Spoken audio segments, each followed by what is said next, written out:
to be me. And I was inspired by a young gang member to write a book to help him make better life choices and avoid the detours that many of us have taken in our lives.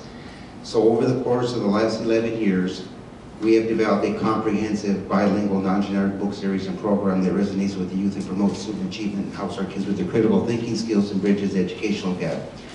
The first book is taught in schools with a free school-based curriculum from the barrio to the boardroom, which is taught from 7th grade to 12th. The graphic novel Mi Barrio is taught from 3rd grade and up. This book was voted the best graphic novel of Latin America, Spain, the United States of America, addressing youth issues. And then Little Barrio, which is a activity coloring book for pre-K, K1 and 2. So it's for kids of all ages, races, religions, and economic backgrounds that teach our kids that gang banging and violence is not a lifestyle but a death style, that the ultimate weapon is not a loaded gun, but an educated mind. So these books have captured the hearts, the minds, and the imaginations of our kids because we are living in a system that's flawed. So rather than pointing fingers about what's wrong, we're going to bring tools to teach our kids what's right. And I'm proud to say that these books here are... in the 60s ran a basketball tournament along with Leon Hilliard. And of course, one of the great parts was a father gave African Americans a direction, not only in basketball, but in life. Eloise, what is your approach to stopping violence?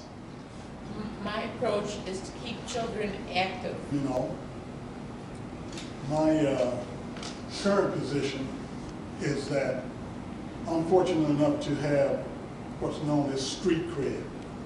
That's a sort of acceptance among kids in the community because I came out of the same circumstances that they're currently in, and I was fortunate enough to rise above that. And I can tell them on a first-hand basis of what I did to get to where I am, and their dads who grew up with me reinforces that when they talk in the community about guys who made it. Now, I think kids have a right to be able to travel safely from their home to the community center, to the park district, to the boys club, to engage in positive activity without worrying about having to cross a certain street or being hassled about the color of their hat or worry about their gym shoes that they received for a birthday gift will be taken from them. So I think the elders in the community have to step forward and make themselves visible and become actively involved in the well-being of the kids today to provide safe havens for them. And if we provide the safe havens, the kids will come. Many parents won't allow their kids to leave home once they get home from school to go to the community center for those very reasons, because they worry about their safety. So I think if more elders are visible and actively involved, then we'll solve many of the acts of violence that's going on in our community. Well said. Touched on one part that I believe is very important, and that's the clinics and camps that we host to keep kids active, occupied. My father was an educator, and his philosophy was always, if I keep you nice and tired, you can't get in trouble. You know, if you're too tired, worn out, and busy, you can't get into the trouble. You can't fall into these traps.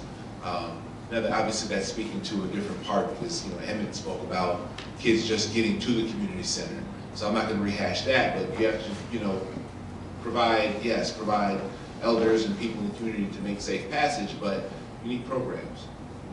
You need structured time. You need the community centers and the schools open at all times to make sure that kids are able to stay occupied, stay engaged, learn those soft skills, those social skills through youth sports.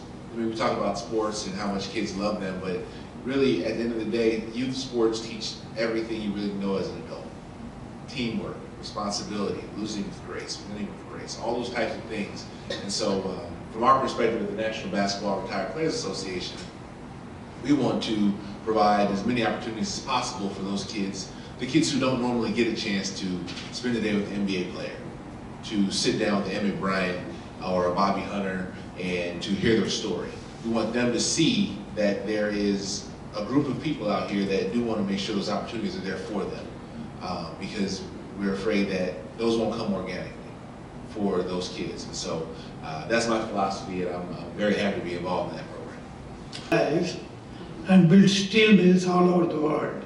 So that was I'm retired as a senior vice president of Raytheon, the big defense company, and feel lucky that I'm in this country almost 49 years, and I've been very successful, and thanks to the great country which has given me this wonderful opportunity.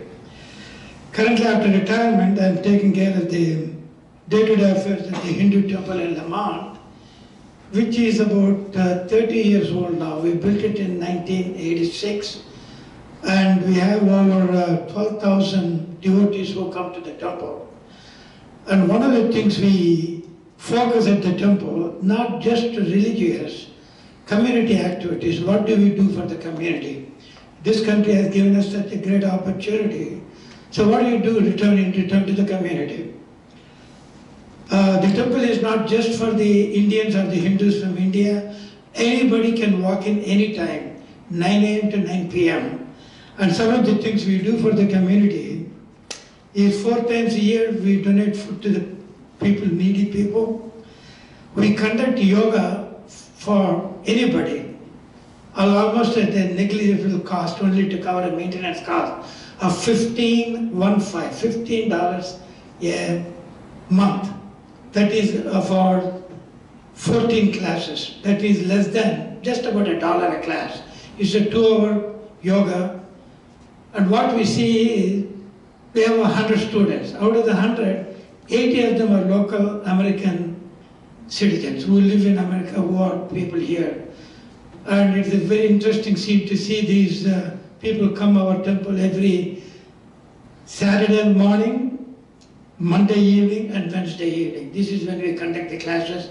Anyone can come and join. We have room for those people. And also we have what you call as the Sunday school for children. We have 450 children who come there, and we teach them so many different things. Just not the Indian Hindu things, but also many things which are related to their school, their SAT programs, their school programs, their sports, so many things we do. And so I request all of you, anytime in there, come to Lamont. It's a beautiful temple as you go south on Lamont Road. It's on the east side. Come and please join us there. Here Saturday, Sunday, you have great Indian food you can buy. And you see the big community, the American community, just not the Indian, so an American community participating in the activities of the temple there. Thank you.